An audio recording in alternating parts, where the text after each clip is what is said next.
மரமடக்கி ஸ்ரீ ஐயனார் ஸ்ரீ கருப்பர் கோவில் குதிரை எடுப்பு திருவிழா அமைச்சர் சிவவி மெய்யநாதன் தனது பிறந்த ஊரில் பொதுமக்களுடன் குலதெய்வ வழிபாடு செய்தார்.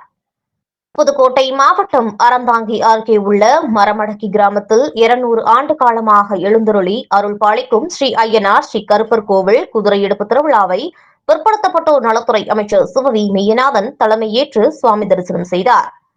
மரமடக்கி கிராமத்தில் ஐயனாருக்கு எடுக்கப்படும் புறவி எடுப்பு திருவிழா அல்லது குதிரை எடுப்பு திருவிழா என்று அழைக்கப்படும் திருவிழா நாட்டுப்புற திருவிழாக்களுள் ஒன்றாகும். ஐயனார் கோவில்களில் இந்த திருவிழா சிறப்பாக கொண்டாடப்படுகிறது. குதிரைகளுக்கு செய்யும் மரியாதையாக இந்த விழா நடத்தப்படுகிறது. இந்த விழாவில் முக்கியமாக மண்ணால் செய்யப்பட்ட குதிரை உருவங்கள் பயன்படுத்தப்படுகின்றன. குதிரை உருவங்களை அலங்கரித்து அதற்கு சிறப்பு பூஜைகள் செய்து வழிபடுகிறார்கள். ஐயனார் என்ற காவல் தெய்வத்தின் வாகனமாக குதிரை இருப்பதால் இந்த விழா ஐயனாருக்கு செய்யப்படும் மரியாதையாகும். புறவியெடுப்பு திருவிழா ஒவ்வொரு வருடமும் குறிப்பிட்ட மாதங்களில் கொண்டாடப்படுகிறது. இதில் கிராம மக்கள் அனைவரும் ஒன்று சேர்ந்து இந்த விழாவை நடத்துகிறார்கள்.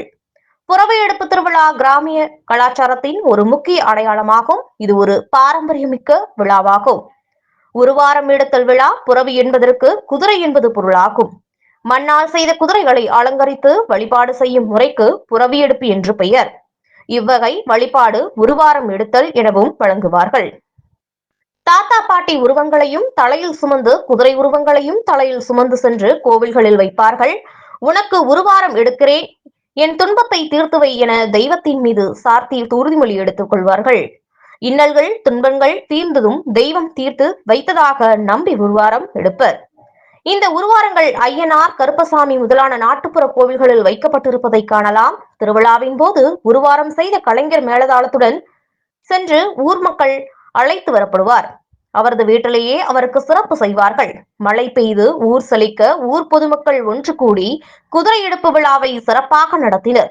இந்த விழாவில் 1000க்கும் மேற்பட்ட பக்தர்கள் தங்களது வேண்டுதலை நிறைவேற்றினர். இளைஞர்கள் உற்சாகமாக நடனமாடி பாலைவனம் என்ற பகுதியில் வேண்டுதல் குதிரையை தயார் செய்து மேலதாளங்கள் வான வேடிக்கையுடன் கோவிலை வந்தடைந்தனர். அனைவருக்கும் அருட்பிரசாதம் வழங்கப்பட்டது.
ஐயனார் தரிசனம் கோவில் மாபெரும் குதிரை திருவிழா மிக சிறப்பான முறையில் தற்பொழுது நடைபெற்று கொண்டிருக்கிறார். கிராம பகுதிகளிலும் பக்தர்களும் கோவிலுக்கு அழைக்கப்படுகிறார்கள்.